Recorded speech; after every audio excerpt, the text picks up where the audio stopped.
Get out of your own way. Overcoming self-defeating behavior. Practical lessons for conquering procrastination, fear, envy, neediness, guilt, and more. Lesson 36.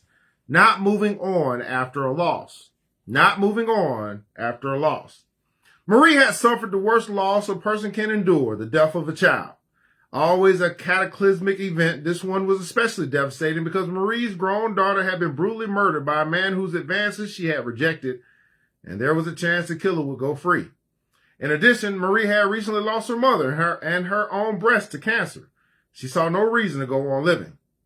Hoping to buy time, I got her to promise that she would not commit suicide before the killer was brought to justice. But other than coming to her therapy sessions, she did little except stare at her garden and her photographs of her daughter. Her husband and I urged her to get on with her life. I can't go on until I get over this, she said. It's just the opposite, I replied. Unless you go on with your life, you won't get over it. I explained that only by pushing herself into activities and building new memories would she be able to dilute the impact of the excruciating thoughts that hounded her day and night. It is certainly appropriate to grieve, and there is no reason to pretend that grieving has ended just because a customary mourning period has passed. But if at some point you do not pick yourself up and get involved with life again, you can become a prisoner of the past, trapped in the hypnotic trance of ongoing grief. If that happens, the year in which you suffered your loss could turn out to not only be the worst year of your life, but in effect the beginning of the end. People who suffer great loss hesitate to go on for a number of reasons. They might have been so dependent on their loved ones for their identity that they feel unable to function adequately alone. Or they might feel comforted by having people feel sympathetic toward them. What they don't realize is that people will ultimately lose sympathy and start to avoid them. Another reason people cling to grief is to idealize the departed, thereby assuaging their guilt for any negative feelings they might still harbor.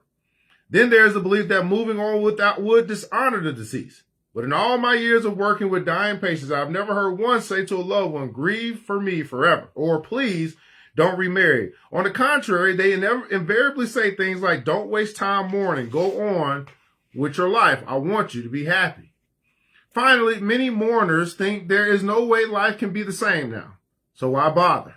But the goal is not to replace what cannot be replaced or duplicate what cannot be duplicated, but simply to create opportunities for new memories.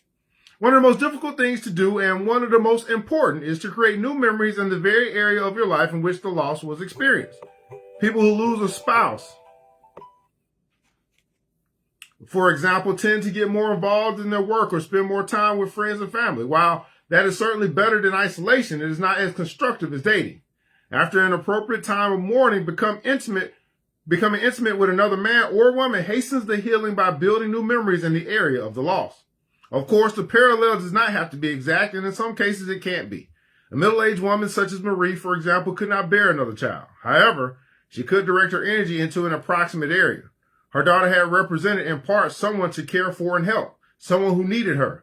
She felt a huge emptiness where her need to nurture had once flourished. So, at my urging, she did volunteer work at a hospital and joined a support group for parents of murdered children. Eventually, she took under her wing a distraught young woman whose husband had recently been killed. Extending herself to others in this way infused new energy into Marie. She became more assertive with officials prosecuting her daughter's killer and participated in groups lobbying for victim rights. Now, 3 years later, she has meaningful memories of life after her most devastating trauma. When you suffer a severe loss, you have to accept the fact that life will never be the same. If you cannot let go of your loss, start building new memories, and perhaps in time, the loss will let go of you. Usable insight. Leave the loss behind by building new memories. Leave the loss behind by building new memories. And some taking action here. Gradually compartmentalize your grief. If you've lost a loved one and turned your house into a mausoleum, turn it back into a home for the living. Create a room if you must, then with mementos of the deceased, or confine it to an album of pictures. Do the same process internally by allowing less and less time per day to dwell on the past. Start to build new memories to dilute the intensity of the painful ones. Become involved in new projects, jobs, and people. Instead of mere time fillers, try to select meaningful activities that enhance your feeling of esteem and make you feel proud. For example, Devote time to helping those less fortunate than you. And join a support group. Only fellow sufferers can say, I know how you feel, convincingly, and ease the sense of aloneness. Not moving on after a loss. Get out of your own way. Overcoming self-defeating behavior. Practical lessons for conquering procrastination, fear, envy, neediness, guilt, and more. Authors Mark Goulston, MD, and Philip Goldberg.